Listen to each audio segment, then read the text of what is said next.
here. Chuy, you're the last one. You want to share what are your plans for the weekend?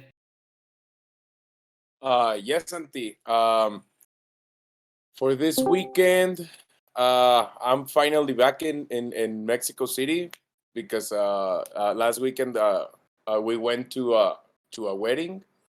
So I think we're just gonna chill. Like we went to a like a small one of the first small concerts that happened here last night. So probably that was it for me this weekend. And yeah, just I'm looking forward just to hang out and yeah, probably also catch up with some personal projects. Great. Who do you want to pass? I'll pass it to the centralized SDGs who just came in. Oh, decentralized. We're just running the question of weekend plans here. Weekend plans. Nice. I have the great pleasure of being in Spain for my second to last weekend. I'm currently telecommuting from there, so hopefully going to the beach and swimming a little bit. So it's gonna be quite relaxed. So great. Where are you in Spain? Valencia. Oh, Valencia. Good, nice city. All right. Yeah, it was a good choice. Who do you want to pass? I just jumped in, so I don't know who didn't speak. So please just raise your hand. Ivy, you want to go? Yeah, Ivy, please. Over to you.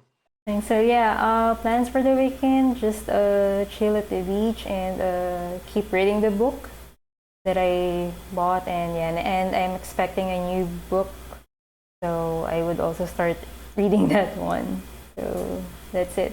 Okay. And I pass it to Sean. So we're moving from Los Angeles down to Orange County, so we have renovations starting, so we have to make some final decisions on cabinets and floors and a couple of other things. So we'll probably be spending our time doing that. It's fun. It's not that bad. It sounds awful, but it's not that bad. Who hasn't gone yet? Zeppi, you're up. Thank you. Yeah, I'll be chilling most of the weekend. Maybe play some videos. Like the heat is coming, and I don't like the summer at all. But yeah, I mean, these nights are still nice. So yeah, and the swimming pool is going to be open soon. So yeah, I'll pass it to Santi. Thank you, Zeppi. Yeah, I'm gonna try to chill out a little bit. I have another big project coming at the beginning of June. A movie that's being released to the theaters. We're running an NFT collectible for the movie. The first ever collection of NFTs linked to a movie that's going to be released on the theaters at the same time. So we're starting with press releases next week, and it's going to be a little while, but hopefully this weekend should be still quiet, so I might be able to rest a little bit. Okay, so besides what we started talking, we're gonna keep meeting bi-weekly, probably until the hatch ends, and we hopefully run into the final down. And then all the voting is gone, and we have all the parameters to include in the documents that we need to finalize those. And from there, we'll decide together if we keep bi-weekly or we just make sure everyone knows how to reach us, and we pump meetings again on a regular basis. Besides that, there is this discussion that was taking place in the legal channel on Discord. The comms team requested the best wording when they're requesting funds for the hatchers, and there's always these which words, if donate, if from one side you want to avoid, of course, contributions, and any word that relates to investing. And on the other side, I was talking to Griff, and what we don't really want is to get the feeling that they're just giving the money for free, because actually we're going to be working for them to get money out of that. Okay, so I saw your comment, Sean, that maybe sending should be the word, because that's actually what they're doing. They're sending money, and that's like neutral. It's not really telling them you're throwing your money away, but it's not telling them you're investing here. I don't know if there's any other word that can come to your mind. Well, I appreciate the concern about the word choice. And I think we've talked about this previously. I wouldn't get, and I don't think anyone is, but I wouldn't get overly concerned about the word choice, because when it comes to potential regulatory review of anything that happens, they're not concerned as much with word choice as much as substance and what's Right. really happening. Now, that being said, I think the word choice matters in terms of how community members interpret things. So if you use a sort of inaccurate word, it creates a distortion in what you intended. So I agree. I think investment is a bad word, because I think it creates potentially the wrong concept of what's happening. And obviously here, any value that kind of happens in TEC happens from the community as a whole, not because of the efforts of people that are, quote unquote, in control. There's not really much control here, but so we don't want to kind of inadvertently muddy those waters unintentionally. And so I think the word, I just think of all the words, invest is the worst one. Because I think it creates all the wrong interpretations by the community member.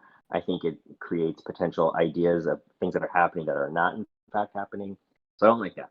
Donate has its own issues, not as much, but I think, like you said, I think it again creates the wrong impression, because the way donate is used colloquially or amongst people kind of outside of this community, usually people just mean, hey, look, I gave $100 to the church, and the church is going to do whatever it wants with it, and there's nothing else. Like, that's it. That's kind of, maybe I get on a newsletter. It's gone. Yeah. It's gone. Maybe I get a newsletter, but that's the end of my involvement, with it. So I think that creates the wrong impression as well, more for communication issues than for any potential regulatory compliance. So what are you kind of left with? Contribute, send.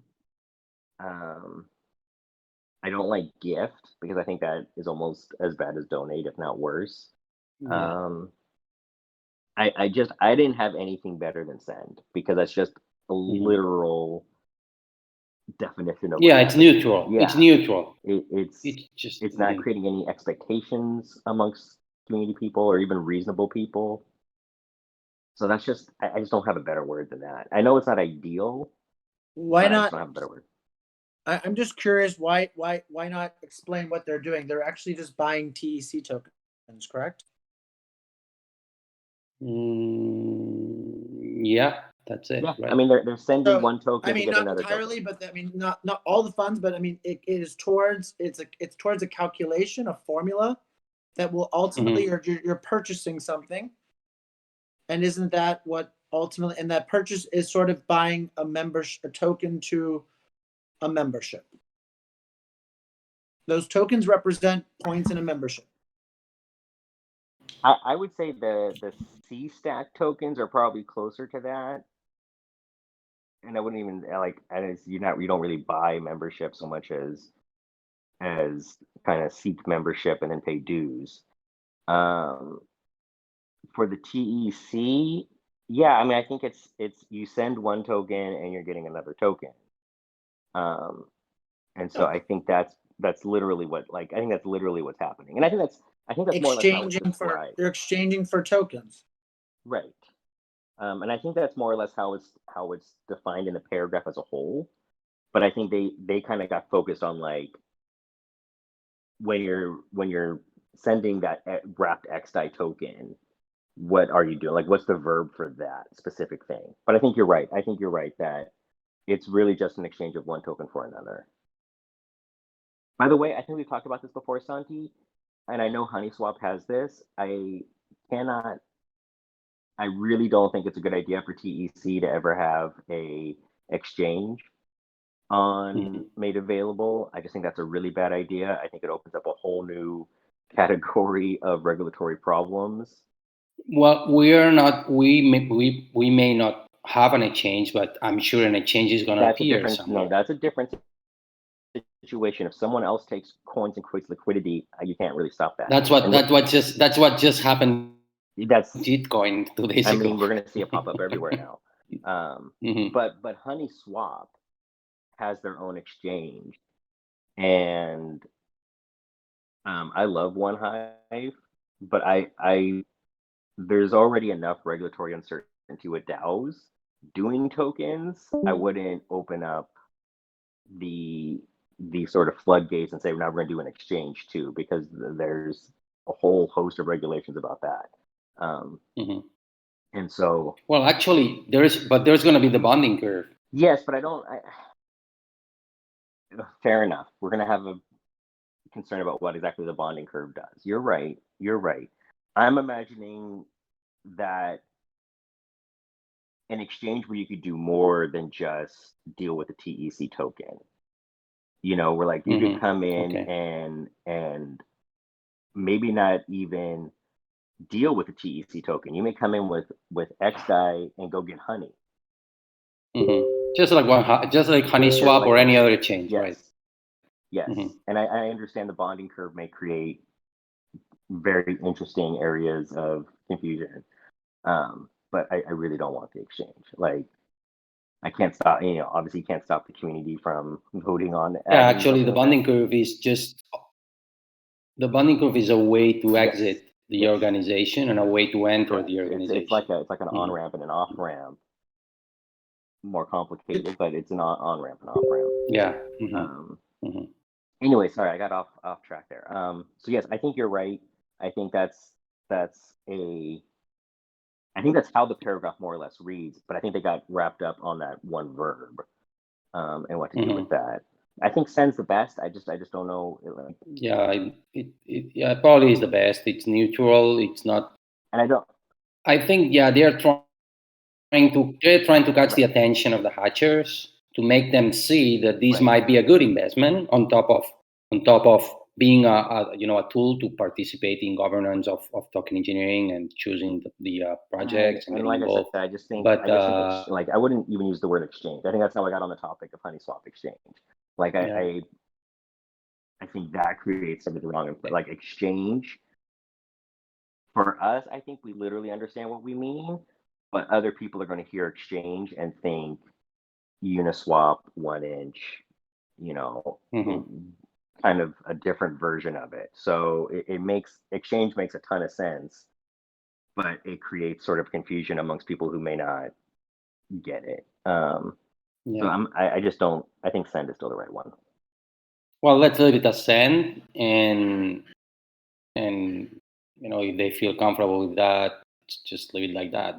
That absolutely represents what they're doing, and it's neutral. It's not against those that are planning to invest, and it's not against those that are planning just to get involved in the governance of the TC. Okay. Yeah. Now that we're talking about this, what do you think about Gitcoin? What's going on? I mean, I think it's kind of what happened with Yearn Finance. They released their token saying it would be only a governance token, and it ended up reaching 30K. I haven't checked lately, but it went to the moon away. It was because it was short. It was very short. I mean, it wasn't a huge release. It was a month or two of mining. That was it. Yeah. Maybe not even 2, maybe just 1 month of mining. It was higher than Bitcoin for a good long time. Yeah, it was higher than Bitcoin for a while. I don't know. I haven't checked lately, but I remember seeing its growth. It was amazing. So I it's not just like Bitcoin did it, which I thought, or GitHub did it. It's that, and I guess I wasn't following, but I just feel like I heard nothing about this. And I'm on Twitter all the time about DAOs. I'm on Twitter all the time trying to figure out what's going on. And there's some big people backing it. I mean, there's like VC level organizations back that. And so I'm real curious how they organized everything. Did they do a legal wrapper around the DAO? I'm flabbergasted that it kind of just got dropped. The communication's really good too. That press release I thought was really good. And so yeah, it's just I was really surprised because I just hadn't heard anything about that. We'll have to see, but it's fun. I was involved 2 years ago with Vigor, which is a stablecoin that was released on the EOS community, and I was involved from the very beginning. I actually translated their white paper to Spanish, and it was amazing because they created the big token, which was like the token that you get paid your interest when you borrow, or when you lend you have to pay. And initially they were distributing the big token to the participants into the DAO, just the same way we're giving away impact hours. And there were those that were getting the most were the developers, because they were spending a lot of time and they were hard to find on the market. And I guess a couple of developers decided to just quit and get involved into something else. And they grabbed all their tokens and they went to a decentralized exchange, and they just offered them there. And all of a sudden, the big token started going up. And it wasn't any involvement from the community or the starting guys or anything like that. It was just all of a sudden there was offer on the market and people was buying it, and that might be what happened with Bitcoin. I mean, of course, I don't know where is it being able to where can you change it? I haven't checked the markets. I mean, literally as of last night, it wasn't on any exchange. That was, it wasn't on Binance, it wasn't on FTX or any of those ones that are kind of first movers on getting coins on. I'm assuming it's on Uniswap immediately. Someone is adding liquidity and creating the pair, and that's it. That's all that has to happen. At BSC, at any centralized exchange, they're going to have to do an analysis of the coin because they'll get in trouble for putting a potential security out. So, they're not going to be perfect. But like I said, Binance and FTX are the two that habitually kind of push the line on what to offer. Binance is getting in trouble in America for some of their synthetic assets they offered, like Tesla stock, synthetic Tesla stock. The Coinbase synthetic that was launched a few hours after Coinbase. Yep. And so, the idea being that it's still a security, you have to do all the usual things you would do for security, and clearly it's a security because it's going through NASDAQ or whatever. So those are the centralized ones that'll push the regulatory envelope a little bit. But there's not on 1inch or Uniswap or HoneySwap. You just need the liquidity and you go do it. So that's what can I'm almost positive it's going to happen with the C token. Sooner or later, it's going to appear on a couple of liquidity pools, and there's going to be a changes besides the bonding curve, which will be the official exchange tool, if you want to call it. And I'm sure there's going to be arbitrage opportunities here and there from once those exchanges pop up. I mean, the newer coins that have small volumes are ripe for arbitrage, and so much of it is just by bots now that you can sit there and have two screens up, Uniswap and probably not 1inch because it's an aggregator, but Uniswap and HoneySwap, and if someone's going to have it, I keep saying Uniswap, but I know Uniswap doesn't do XDAI stuff, but for our purposes. On the Binance Smart Chain, there's a few of them. So Pancake Swap, whatever. The bots execute these trades so fast that even if you're looking at it in real time and see that movement appear in real time, I just don't think any regular person can beat a bot. It's almost like the stock market now, where like you can't, even if you saw an arbitrage opportunity, and you probably don't, even if you did see it, there is some automated trader that is beating you to that every single time. Yeah, and but the fact that the decentralized exchanges, we can't stop it, we can't keep it from happening. Yeah, you're right. It's going to appear on there. So, but I'm real interested to see, because like I said, I didn't see any, like, I follow people that were involved in the Gitcoin project. I never saw them say one thing about it. No. And they really kept it secret. They really kept it secret. It was a very nice way of dealing with the what's going on. And so I know why they do that, because there's touting laws, and at least in the U.S. and I assume in the EU. So you don't want to get accused of kind of like pumping a coin without having to also disclose that you're involved in the project. So maybe that's some of it. I don't know if you saw the Soldier Boy. That there's a rapper in the U.S. that had a tweet yesterday about a new coin, but at the bottom of the tweet, he clearly included the part where the coin was telling him how much money he would make for touting the coin, and he accidentally tweeted it, and you're just like, oh man, that is classic violating touting laws. But okay, it's funny because now that we discuss all these on WAX, the collection I've released these NFTs representing nodes, because one of the nice things of WAX is that they've created this smart contract where you have what they call blends, and you can exchange one NFT for another. And so we created our own custom blend.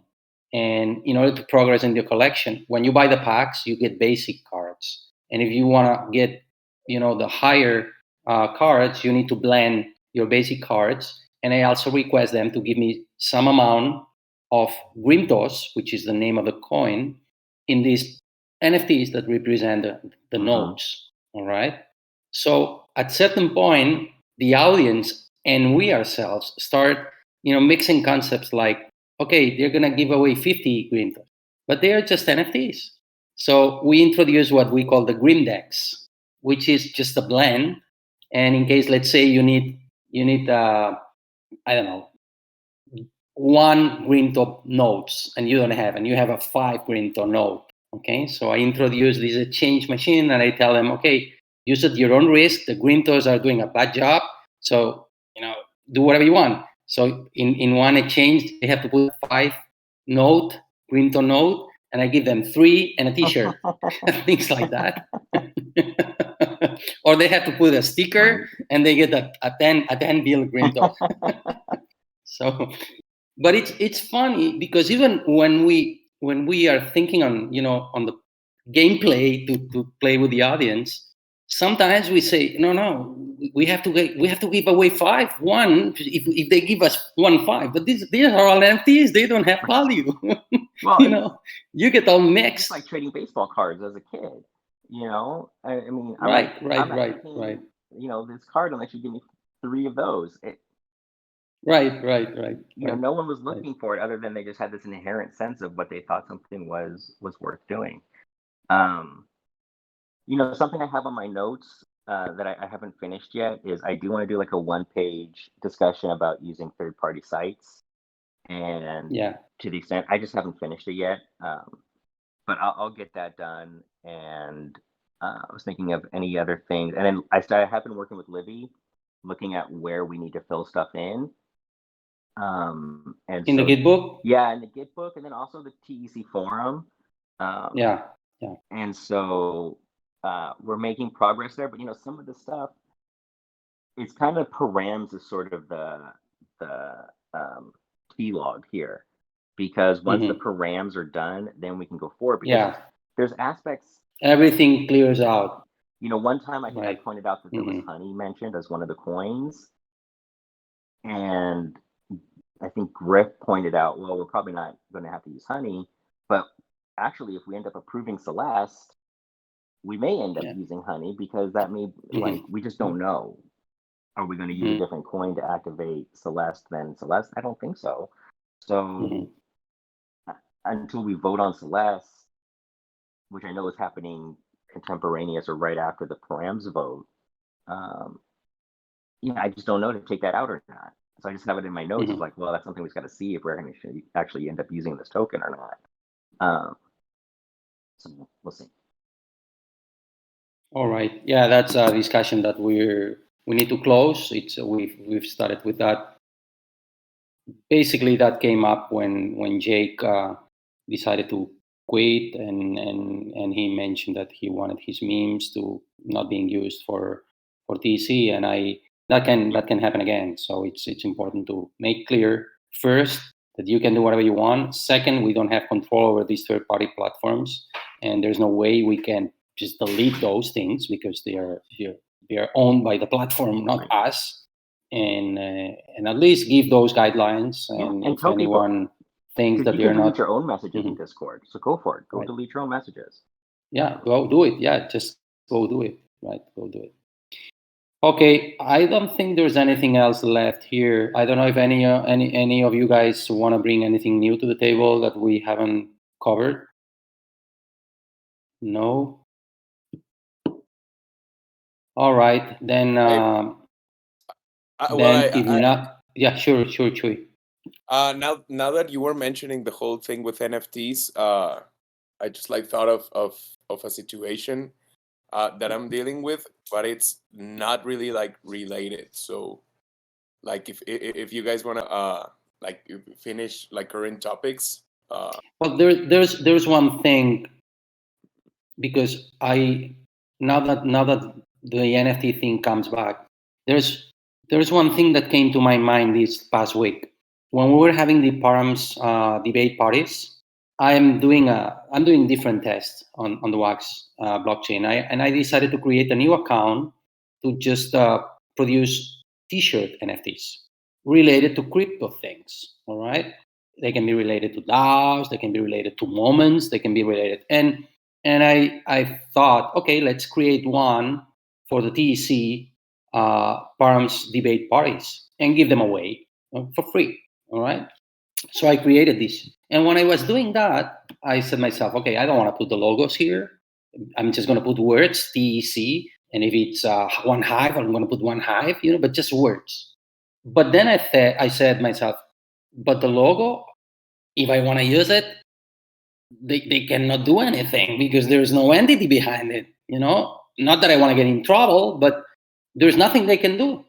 So that's the other side of the coin. It's someone using our own stuff, the DAO own stuff, or the DAO content, if you want to call it, or the DAO assets. In this case, of the DAO, and protecting from that if we want to protect it. Maybe if they use it on a nice case like this, that would be putting it on a T-shirt. It's not the end of the world. But if they are using it badly, to screw us and to send bad stuff to the community or communicate some things that we don't really like, is there anything we can do? So this is why some quote unquote decentralized exchanges use the legal wrapper, not just for the liability protection amongst the people involved. Obviously, that's important, but also to be able to hold things like copyrights, trademarks, things like that. And so what they'll do is that the corporate structure leases those things to the DAO and says, go ahead and use them. I'm allowing you to use it.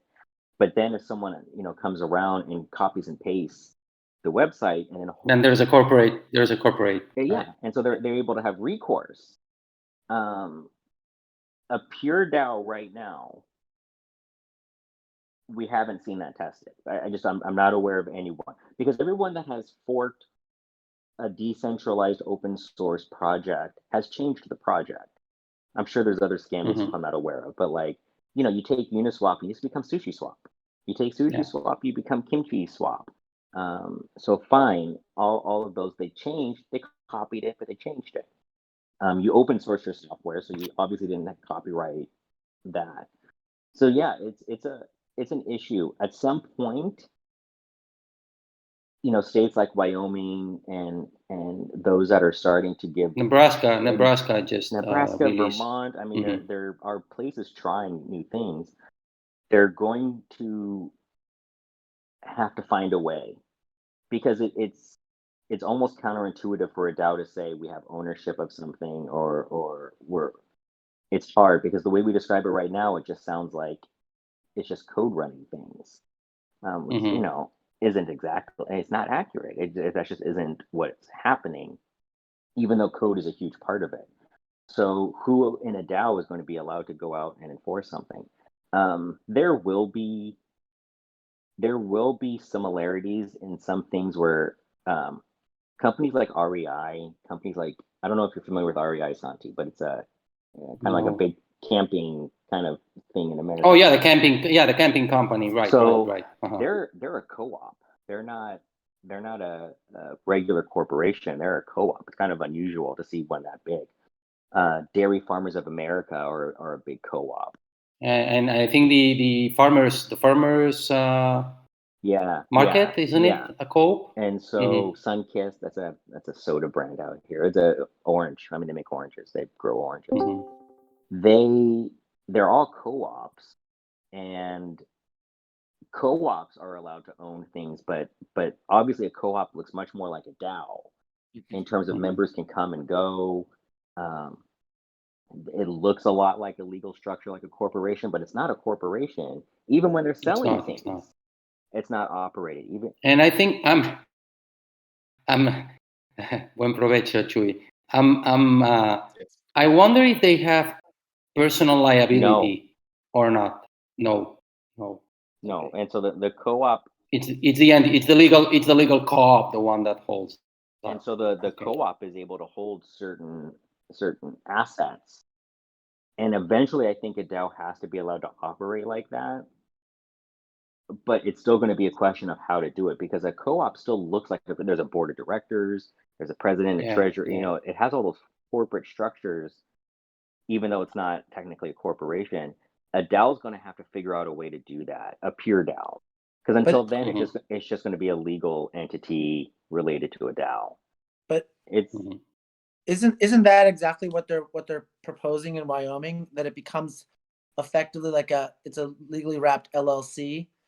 And NGO or nonprofits, for example, that's also just another type of sort of limited liability form. It's just not for profit. It just has slightly different modification, right? Like a nonprofit is sort of a limited liability nonprofit. Similar to a cooperative is just sort of membership owned. And you see every one of those things you listed, nonprofit, co-op, even NGO. All those things have definition in law as to what it is how they can form and how they can hold assets or property rights. And so with Wyoming, yes, we're starting to see it, because we have the recognition of a DAO and things like how to serve a DAO with a lawsuit, right? Because how do you serve a DAO with a lawsuit? That's hard. And so we're starting to see it, but I don't know if we have great answers yet on a DAO holding assets, and how does a smart contract hold an asset? Sean, speaking about commercial use of assets, isn't that like still like a legal jurisdiction? I mean, like blockchain is not exempt, right? It's the example that I had is I have a friend who is signed to Universal Music in Mexico, and he just put out an NFT of the artwork of his album, and it includes like a live performance with it. So we put out there the action, like we went the asking like for forgiveness, not permission path, and we just got an email a couple of days ago, and they were like, okay, so it's a delicate thing because you're selling the artwork. And the way we are like approaching it, because I mean, it's not that we want to like fight back, but we want to just like be able to start new conversations without the label just telling artists what to do with NFTs, right? Or picking an exclusive platform or something like this. So the way we're trying to approach it is like we are like putting as an example just a video game. It's like, okay, so we are in Minecraft and we created this artwork inside Minecraft, and I decide to exchange it for any kind of like tokens or thing that has value inside the video game. It's pretty much the same with blockchain. Like if you guys want to deal like on a percentage of the ether we're asking for, it's okay. Like we can talk about that. But what we don't want is to be limited in what we can like put in the NFT, right? It's like having creative control over your music. It's like, oh yeah, I don't like this guitar, like turn it down a little bit because it's gonna sound like more pop. It's like, so we're trying to like grab all of these things and trying to argue from that perspective. But commercial use is one of the concerns, right? Because like what they are arguing is that if someone has this NFT, they are able to commercially profit from it. But it sounds like it's just like still inside like a legal jurisdiction, and they wouldn't. But how could this how would this work as with the example that you say with the LLC? Like, do these assets belong to the DAO? Are they like free to use commercially, or what's like what is the current legal deal with commercial exploitation? So you know when My- people get upset when they get a contract and it's like 50 pages long, and they're like, why is it 50 pages long? Because there's 50 pages of problems that led to each one of those clauses coming out at some point. And I guarantee you, no one, maybe in the next couple months, but no one right now has an NFT clause in their contract. You know, your artist friend, your musician friend doesn't have an NFT clause in there. So who the artist owns the art. Who owns basically the NFT of that art? I don't know. I think I cut someone off, by the way. Go ahead. No, I was gonna say, I mean, I find this all extremely fascinating, and I think there's a slight disconnect between what people and what's being sort of explained an NFT does and what it actually has effect in law. I think it's easier when you're actually controlling only digital assets, because those are much easier to pass along with an NFT, and you sort of can have the keys to access that attached. But otherwise, when you're talking about physical assets or even intellectual property, the laws haven't actually changed, right? So the assumption that like an NFT is flying around and being traded, and that I have a physical asset, like I have a painting, and I'm claiming that that is effectively the right. Yeah, will take me to court. You know what I'm saying? And I don't think the court is gonna think in the same way that it was sort of assumed by the community. I think there's a slight disconnect, and it reminds me a bit of the Brooklyn Bridge, because the famous story, the Brooklyn Bridge was sold. So I can take that painting, I can also make 15 NFTs of the same painting. Just I can actually even make 1,000 NFTs of the Brooklyn Bridge. And until the scam wasn't found out until someone tried to set up a toll road on the Brooklyn Bridge, and the police took it down, and then they were showing their analog NFT, which was a piece of paper that said, I own the Brooklyn Bridge. And they said, yeah, right, like get out of here. So I think what we're going to see when the hype cycle comes down on NFTs, which it has, is you're going to see a bunch of requests for like the claim over those assets, and then they're gonna fail spectacularly. And when that happens, I think there's going to be a real reckoning. So the DAOs that are also engaged, those that are engaging this, I think are walking on a legal haze that has inherent legal risks that will only be realized when it starts crashing into the analog legal system that ultimately claims jurisdictions over physical property assets. So I think you're right. I think when we're talking about NFTs of stuff you have no ownership over at all, you're on the shakiest ground, right? If I take a picture of the Mona Lisa at the Louvre and make an NFT of it, it's very possible that whatever entity controls that piece of art is going to say you didn't have a right to commercially exploit this. I think the grayer area is your friend's case, because arguably if it's artwork for his album, he has some relationship to this art that is different than just, I took a Coke copyright and made t-shirts and sold the t-shirts. So I think that those are trickier ones that I think will end up in contracts where people will say NFTs have to be approved by both parties. And the solution to probably your situation is the artist gets some share of whatever the NFT generates because it's their art. And so that just strikes you as fair, right?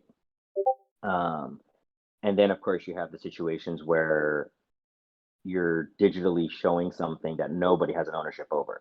So a photograph you take, a painting you made, something digital that you could say didn't exist before I got there. Those things should be relatively non-controversial, in the way that if I do a painting of the Brooklyn Bridge, that's my painting.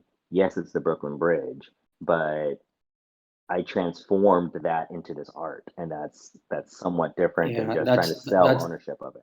Right, that's the key. I can give you the example of the movie. We've had a lot of trouble with the rights of the movie. Actually, we closed the agreement with the production company. Actually, it's not just produced by one company. It's a co-production with 2 or 3 companies, but we've closed the agreement with the one that leads. And we cannot post or create an NFT out of anything that's on the movie. So all we are using is images that don't appear on the movie. Second, we cannot use any actor because they have their own image rights. And unless they sign an image, right donation or whatever, we cannot use it. So we're not using it. Luckily, it's a thriller and there's a monster there. So the monster doesn't have rights and we use the monster. That's the key here. And of course, we also use images that don't represent people. They are just, the village, the cross. You will see. But then next month, I start working on another production from the same movie production company, and the director, the main actor, and the production company is owned by the same guy. So on that one, we're going to be using that actor, at least that actor, to appear on the NFTs because we will have his right. Okay. So, and from there we will see, because it will be the second. This second movie is a huge movie. It's being distributed by Warner Spain. It's co-produced by one of the TV channels, the strong TV channels in Spain. So it's going to have a lot of media coverage. The actor himself is very popular in Spain. He's called Santiago Segura. He's a very known, popular director and actor. And so he's going to probably, while he promotes the movie, he's going to promote the NFTs because we've closed an agreement with him. And from there, we will see. I'm sure it's going to create a case study for future movies. And it was fun because the girl taking care of marketing, and A3 Media, which is the TV channel that's co-produced the movie, and ourselves, just to kick off. And the girl from Warner, all she was concerned about was marketing to lead people to the theaters. That's all she wanted to hear. I don't care if this NFT shit does money. It's not my own business. I'm going to get paid for the amount of people that goes to the theaters. And it was funny because I said, look, you have a new toolbox, and there's tons of ways you can use this new toolbox. You just have to be creative. But she, stubborn, I just want, because maybe people who goes to the movies is going to end up collecting the NFTs, but not the opposite. And I finally, while she was talking, I was thinking, how can I turn the things around? And I told her, look, why if you give a flyer with a QR code to everyone that goes to the movies, and that flyer gets you a free pack of NFTs for the collection? Do you think when you communicate to the media that the movie is being released and you attach that those that goes to the movie also get a free pack of NFTs for the first time in history, blah, blah, blah, blah. And then all of a sudden her face changed. I mean, there's tons of new ways of, and I can go over with a bunch of examples with the wineries, Sean. It's amazing because there's all different kinds of wineries. Some don't even understand. I just don't bother talking to them anymore. Then there's those that they see what's going on. They don't understand it, but they see what's going on with the art and they want to be. And then they ask me, and who else are you talking to? And I tell them this guy and this guy and this guy, and then the war starts because they don't know what the shit's going on, but they gotta be there because the others are there, And it's incredible. It's gonna change absolutely all the rules around, from legal standpoint to business standpoint, and it's just amazing. And so it's really interesting to be in that space. And Chewy, we can have a conversation anytime. We've also been thinking on music. Actually, I think that the rights in music are slightly better than the movies. I didn't expect this outcome in the movies. I was not. I'm completely new to the movie business, but I think the artists have something, especially those that have audience, that the movies don't. Well, some of the movies do because of the actors, which is they already have an audience. If I like this musician or this band, I'm gonna like any photo of these guys, or I'm gonna like any talk. It doesn't even have to be the songs. It can be anything new because I follow these guys and I love following them. And if it's a short, if it's a short, if there's not going to be many of those, if it's going to be 20 or 30 or 100, it's going to be valuable because only a few people is going to be able to have that. So it's just trying to forget about the main asset, which in case of a band is their music, which is already owned by the distribution company and the label, and thinking on new stuff, new content related to the band, which is not, these bands that have been out for years, they have photos from every single tour, backstage photos, conversations, a ton of collectible stuff for people who follows these guys who would love to have that. And that's what I think things can start playing around, because then you don't play with the music, which is what the label owns or has the rights to, but you play with new content. Yeah, I've been talking to a lot of musicians about that. Like, any ideas? It's just like think about it. You could do anything. Like, release this batch of NFTs and sell them and tell all of your fans that every time they what they are concerned. We've talked to a couple of them. You know what they are concerned. They are concerned that they may be seen as greedy. They are concerned of the impact on the audience from jumping into this new space. That's what concerns them the most. And then, of course, on a band, there's the manager, and you have to play both, games, the game of talking to the manager who wants to make money, and then you have to talk to the artist, which usually don't give a shit about the money, especially those that are already, let's say, have a nice amount of money already, and they're living out of this. They love the creation area of the business, but they don't really like getting involved into the money. So it's hard, but it's very interesting from an standpoint of jumping into a new space, completely new, and it's really interesting. The way I see it, this whole manager thing is gonna get replaced by decentralization itself. Oh yes, yes. Fans are in a way, the but in a way, Chewy, because I'm working also with artists, and at the end of the day, you realize they need help, because this is not an easy world. It's a world full of thieves that are going to try to get your money, especially if you're starting to sell, and they don't want to deal with all this. They hate all this stuff. All they want to do is create, and that's what they love to do. So they need someone around them. It's just that this figure is going to change.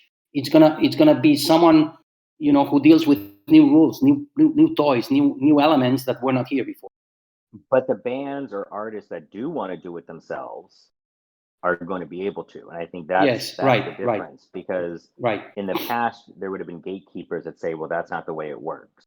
Right. And now it's going to be, I think it'll be different now. Because it's just they're going to have the ability to do something a little bit different. And scale up in a way that, even 50 years ago or 100 years ago, you just couldn't have done. Right. Yeah, I think it's interesting. We have a clause in one of our terms, either for the hatch terms or something, where we say, look, we're open source. So if you want to fork TEC and think you can do something better, go for it. But don't copy and paste and call yourself TEC and defraud people. Because if you do, I don't know what rights we have, but if we have the right to sue you, we'll go for it. Yeah. Right. Yeah. And I don't know what that would look like because we don't have it defined yet. But we will. Right. It'll just take some time. Okay. Good. It was a good conversation. So unless there's anything new, we're gonna be meeting in 15 days. I'm not sure what are the exact dates of the hatch. Is there already an exact date for launching the hatch, or we're still, deciding? I mean, the vote closes exactly on when it's June going to 1, be? right? Do you on June 1? So it's Okay. can't launch any Good. sooner than that. Yeah. That's the vote for the params. Yeah. That doesn't mean the hatch happens the next which day. has been right. No, I was thinking if by the time we meet, the hatch phase could be already launched. I'm not sure. It may be. It may be, maybe. Okay, great. Unless there's anything else here, I think we can call it. It's almost the hour. It's been great having you around and going through these discussions. And we keep talking through the tech channel, legal tech channel, any issues here or any needs. And I'll try to keep an eye on it. And if not, just reach me out directly through Telegram or through Discord. And if needed, we'll set up, any meeting before that date. Otherwise, I'll meet you. I don't know what the exact date is, but 15 days from today, 14 days from today. Everyone. All right. Okay. Thank you all. You have a minute, Sean. I'd like to discuss.